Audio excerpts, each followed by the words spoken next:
যে হারে পানি বাড়তেছে হয়তো যত সময় বাড়িতে থাকা যাবে না। পানি আর একটু বেশি বাড়ে তাহলে হয়তো আমাদের যা স্কুলে থাকতে হবে।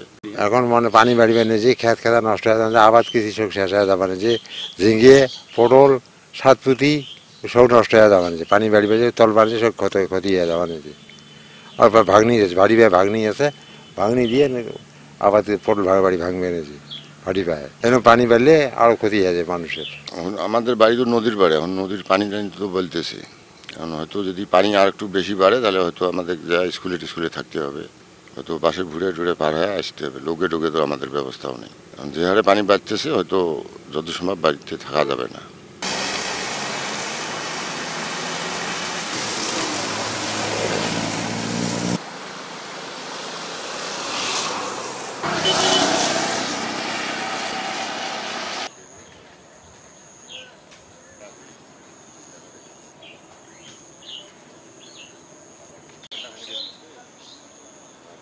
নগদের কাছে সব গ্রাহকই প্রিয়, তাই তো সারা দেশে ক্যাশ আউট চার্জ সবচেয়ে কম।